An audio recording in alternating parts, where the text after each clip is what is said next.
Hey Freunde, der Dog ist wieder da. Ja, schön, dass ihr wieder dabei seid. Ich hoffe, euch geht's gut und ihr seid fit. Besser als mir. Ich bin ein bisschen in Stress. Ich hoffe, ich kriege das Video trotzdem für euch gut gebacken, würde ich mal sagen, oder wie wir hier oben sagen. Ja, es ist einfach, es gibt einfach Maßnahmen heutzutage, die mir irgendwann und langsam auf den Keks gehen. Und wenn man viel zu tun hat, selbstständig ist und so weiter, dann kann das schon einen richtig ab und zu abnerven. Das muss einfach mal jetzt ganz kurz gesagt sein.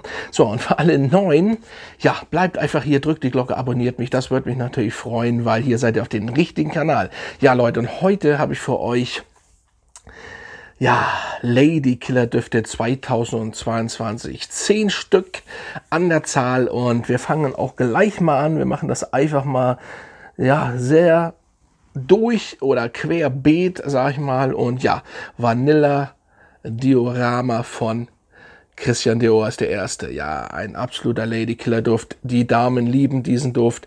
Sie finden ihn einfach nice. Was soll ich dazu sagen? Würzig, leicht rauchig und natürlich Vanille und natürlich nochmal Vanille. Sehr nice. Mehr müsst ihr eigentlich über diesen Duft gar nicht wissen. Der wurde den Maestro kreiert, für den Maestro selbst, Christian Dior, weil seine Lieblings-süße Spezialität oder ein Nachtisch wurde, ja, so wurde dieser Duft gemacht, der so wie die Spezialität schmeckt, so soll oder riecht der Duft. So, genau richtig gesagt, ich glaube ja. Und ja, ich muss schon sagen, nice. Ich kann nur sagen, nice. Und ja, richtig schön und guter Sprüher. Und ich liebe so und so die Privé-Line. Diese geile Vanille. Das ist so ein bisschen so eine, wie soll ich das sagen? Schwer zu erklären. Nicht so extreme, pappige, süße Vanille, auch keine synthetische Süße, sondern eine schöne, würzige, geile, nicht krautige, aber dunkle, tiefe Vanille. Nicht so wie bei Mercedes Black Club, nicht so eine Vanille, das meine ich nicht. Da ist ja noch mehr süß. Hier ist aber alles so und der Hintergrund, es passt einfach alles sehr geiler durch Vanille Diorama. Vanilla Diorama. Sehr nice. So, dann kommt ein Duft, wenn es nicht schon der einzig wahre Lady Killer Duft ist. Der hält leider nicht lange. Das ist sein Problem. Aber Mandarine, Bergamotte, denn die Süße im Hintergrund macht ihn einfach beliebt und perfekt. Und zwar Dolce & Gabbana The One Eau de Parfum. Oh. Also ich sag ja, ein absolut geiler Duft und zum Date, egal für was ihr ihn benutzt, er funktioniert. Ich kenne nicht eine Frau, die diesen Duft nicht mag. Nee, es mögen ihn fast alle. Also ganz ehrlich, diese Süße, leicht, also was heißt leicht süß? Schon süßlich, aber nicht erschlagend süß, sondern richtig genial. Und dann dazu die Mandarine und diese Fruchtigkeit und dann die Süße, richtig geil. Und das ist ein hammergeiler Duft. Leider ist die Haltbarkeit nicht so gut, aber das ist eben so, ich möchte auch langsam nicht mehr darüber reden. Man muss einfach sagen, ja, okay, der Duft ist von der Haltbarkeit nicht gut, aber warum soll ich ihn deswegen stehen lassen im Laden? Nein, ich finde ihn natürlich geil. Zu Hause, beim Date, zur Not nehmt was mit zum Nachfüllen. Das ist eben so, aber der Duft geht. Der Duft geht. Und ich meine ganz ehrlich, ich habe auch schon, das muss gesagt werden, für diesen Duft nach 9 Stunden ungefähr ein Kompliment bekommen. Und ich habe nicht nachgesprüht. Da haben wir es wieder. Es gibt Menschen, wenn er auf der Haut liegt, die diesen Duft einfach oder auch andere Düfte wahrnehmen. So, macht euch vielleicht keine Gedanken, aber trotzdem, er ist insgesamt nicht stark, aber absolut geil. Dolce & Gabbana The One. So, der nächste, ja, er muss eigentlich immer dabei sein, und zwar Armani Code Profumo. Und diese cremige Vanille vor allen Dingen, die hier drin ist. Es ist ein bisschen synthetisch natürlich, dann pudrig. Es ist einfach ein geiler Duft. Armani, ich sage jetzt mal ganz klar, mit den Original Armani Code, aber er ist einfach noch beliebter und da kommen die anderen alle nicht dran. Also jedenfalls nicht von, wenn man Kompliment bekommt. Da ist er hier einfach auf 1, was die Code-Reihe angeht und der Armani Code Profumo. Das ist schon lecker. Also wenn der in der Luft liegt, boah, das ist geil. Das ist geil. Und das ist einfach ein Ladykiller-Duft. Die stehen da drauf, die Damen. Und egal welches Alter, sehr, sehr geil. Dieser Duft kommt immer gut an. So, der nächste auch. Und das mögen die Hater und die ganzen, sag ich mal, Nischenfans, die nur Nischendüfte mögen, die meinen, Designerdüfte wären alle Mist und so bla bla bla. Ganz ehrlich, ich kann auch gegen Designer schießen, ich kann auch gegen Nische schießen, weil deswegen gibt's hier auf diesem Kanal beides. So, ich liebe Nische und Designerdüfte. So sieht das aus. Bin ich jemand Besseres, wenn ich nur Nischendüfte vorstelle? Nein. Bin ich jemand Besseres, wenn ich nur Designerdüfte vorstelle? Nein. Ich wollte gerade was sagen, aber das lassen wir hier. Why? So, Yves Saint Laurent, das Eau de Parfum. Könnt ihr machen, was ihr wollt. Ist einfach beliebt. Ich bekomme fast am meisten, da kommt jetzt noch ein Duft hier, da kommen noch mehrere, aber hier bekomme ich mit am meisten Komplimente. Der killt einfach. So, das ist so. Die Ingwer hier drin, das Synthetische, ja, die Fruchtigkeit, dann der Ingwer, das ist synthetisch oft. Was heißt oft? Es ist synthetisch und schon sehr stark synthetisch. Geht schon fast in Richtung Plastik ein bisschen. Aber ab und zu muss dieser Duft sein. Und ihr könnt rausgehen, da kommt nichts mit, du riechst Mist, du riechst, oh, was ist das? Nein, das gibt's nicht. So, richtig geil, funktioniert. Und den könnt ihr auch beim Date tragen. Es ist einfach so. Natürlich gibt es auch nicht so Fans davon. Und vielleicht auch Frauen, die sagen, okay, ne, aber ne, ganz wenig. Ich habe auch nicht gesagt, dass der Hund auf der Welt weltweit bei 7 oder 8 Milliarden Menschen, dass alle ihn gut finden. Ne? Ich sage das nur, weil es immer welche Schlaumeier gibt, die immer meinen, irgendwas zu sülzen. Ich muss das eigentlich mal hier so sagen, weil mir geht das irgendwann auf den Keks. Ne? Also ganz ehrlich, funktioniert einfach wunderbar, top. Sehr, sehr nice. Und da liegt die Betonung auf nice. So, der nächste. Brauche ich nicht viel drüber reden. Aventus. Creed funktioniert einfach immer noch. Das Rauchige ist vorweg. Ja, okay. Fruchtigkeit ist jetzt mehr an Start. Zitrische Fruchtigkeit. Und einfach nice. Aber Ananas auch. Aber eben auch die DNA von Creed, Aventus. Und ja, ich habe gesagt, Aventus ist nicht mehr so das Ding, aber trotzdem, ich habe ihn wieder getestet. Ja, der ist nicht mehr so wie früher, aber trotzdem muss man ihn in seiner Sammlung haben. Und nochmal, wie ich schon schaut mal Video, ich habe da ein großes Video zugemacht zu dieser Version. Das ist die 220er Version, da fällt gleich was runter. Ihr bekommt einfach noch nicht die 222er Version, so nicht. Mit Glück die 21, aber da kann ich nichts zu sagen. Die 220er Version hält auf der Haut bis zu 12 Stunden. Tagesform, aber hat bis zu 12, 13 Stunden bei mir gehalten. Die Ausstrahlung, ja, die Ausstrahlung oder die Silage ist nicht so stark, aber trotzdem, nochmal, ich wiederhole mich, die DNA macht es für mich aus. Egal, ob er nicht mehr so ist wie früher oder überhaupt, die DNA macht es aus und deswegen klappt es einfach. Sehr geiler Duft immer noch. So, dann haben wir einen Duft, Kirke von Tiziana Terenzi. Einfach ein fruchtiger, wirklich fruchtiger Duft, der von beiden Geschlechtern getragen werden kann.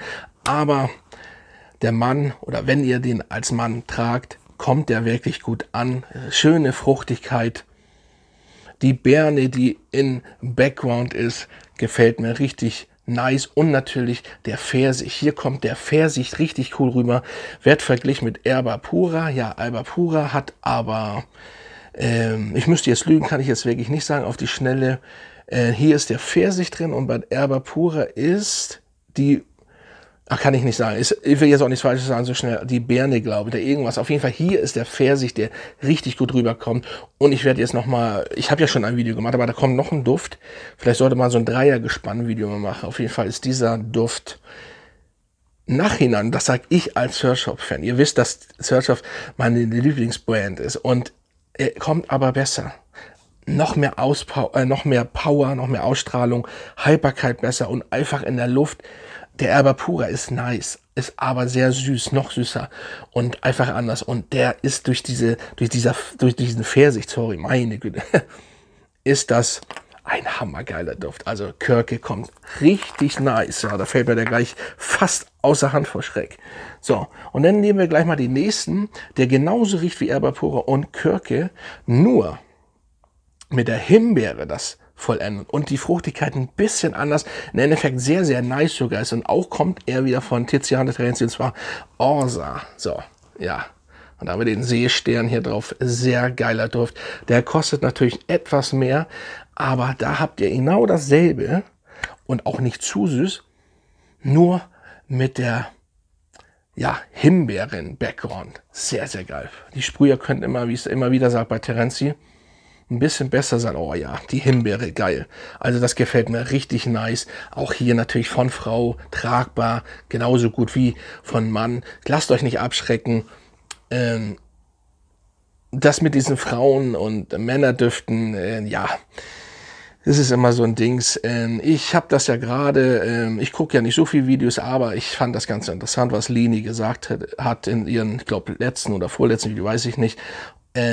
Düfte haben kein Geschlecht und daher macht euch keine Gedanken, ob süß oder dass ein Mann nichts Süßes tragen kann oder dass eine Frau nichts irgendwie was in Richtung, so sag ich mal, Barbershop geht, nicht tragen kann. Das ist Quatsch. Kann man schon, man muss es sich nur trauen, man muss Eier schon haben und dann geht auch dieser Duft. Wie gesagt, der ist Unisex, sehr, sehr geil, schöner Flakon. Ob das von preislich so sein muss, das will ich jetzt hier nicht sagen. Das muss jeder für sich selbst entscheiden. Aber das Ding ist, findet ihr diesen gut hier und auch den Erba Pura, dann findet ihr den auch geil. Jetzt komme ich nicht drauf, was Erba Pura, hier, wie gesagt, Pfirsich, Himbeere und was war Erba Pura, dann verflucht nochmal. Auf jeden Fall sehr, sehr fruchtig und süß im Endeffekt. So, und das ist einfach geil. Die kommen alle wirklich sehr, sehr gut an.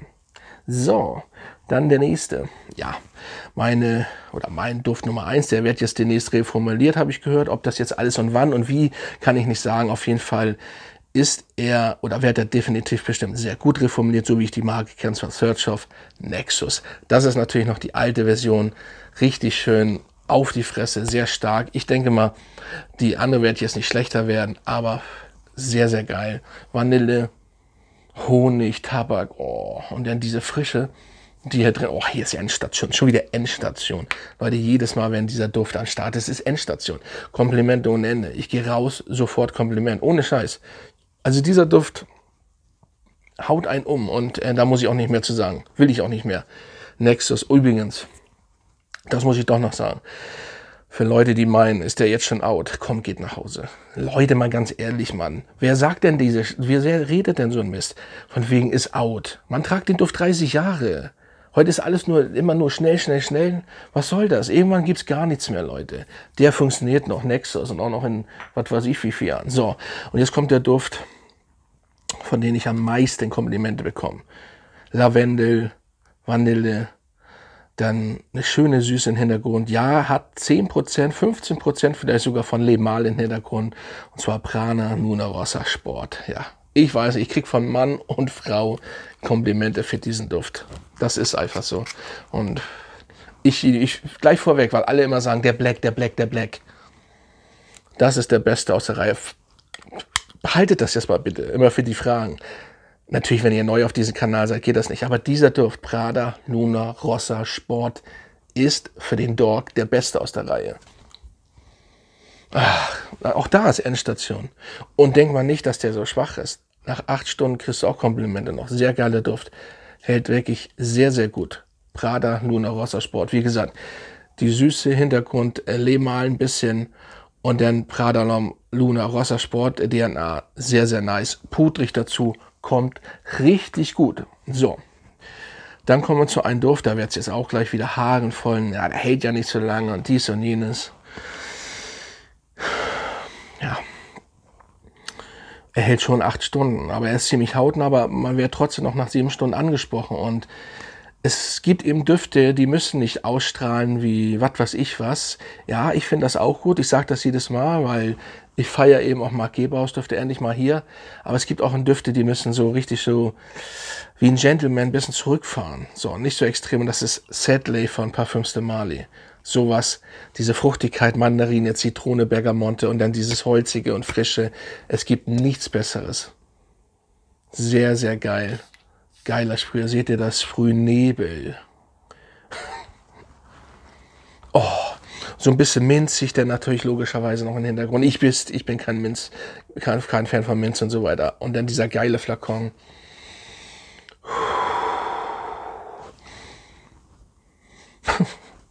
Geil. Ich kann nur sagen, geil. Das ist einfach so. Es ist sehr, sehr nice. Parfümsymale Sedley fürs Büro, für die Frauen, für den Partner, für die Arbeitskollegen. Einfach nice. Und da liegt die Betonung auf nice. So, und zu guter Letzt kommt ein Valentino-Duft, den ich noch nicht vorgestellt habe. Ich sage gleich mal vorweg, der Valentino Uomo Intense, den werde ich hier mal einblenden. Das ist auch ein Ladykiller-Duft. Nur für 2022 wollte ich ihn jetzt hier nicht haben, weil auch da kommt wieder, hält nicht so lange, aber trotzdem ist der Duft hammergeil. Nein, ich stelle ihn aber seinen neuen Bruder vor, und zwar Valentino Uomo, jetzt muss ich nachschauen, Born in Roma Coral Fantasy. Meine Güte, da muss ich wirklich mal nachschauen, weil auch das, ich habe nicht immer alles im Kopf. Aber dieser Duft, ich habe ihn, wo ich ihn bekommen habe, so gesprüht und erstmal gerochen. Und habe gedacht, schon wieder. Süß, süß, süß. Aber Leute, ich habe ihn getragen. Absolut nice. Und beliebt. Bei coolem Wetter, bei 9 Grad. Perfekt. Richtig nice. Bergamotte, Kardamom, roter Apfel an Anfang. Das merkt ihr. Dann WTW ist auch noch in diesem Duft. Wie gesagt, cooler Flakon, das muss man natürlich mögen alles, ne? Die Süße ist schon da, aber das ist einer der geilsten süßen Düfte, die 2022, ich nehme das mit zu 21 logischerweise, auf den Markt gekommen ist. Auch wenn er erst 22, ist er dieses Jahr auf den Markt gekommen, glaube ich, ja. Ist ja noch nicht so alt, das Jahr. Aber so geil, nicht schlecht, gefällt mir richtig gut tragbar. Dann das Pudrige dazu, was allgemein ja in dieser Reihe ist, also sehr, sehr nice. Valentino Uomo, jetzt muss ich wieder gucken, in Roma Coral Fantasy. Sehr, sehr geil. Ein richtig schöner, süßer Duft, mit Lavendel auch dazu und so weiter und so fort. Ja, das waren meine Ladykiller Düfte 2022. Damit kommt ihr auf jeden Fall am Start.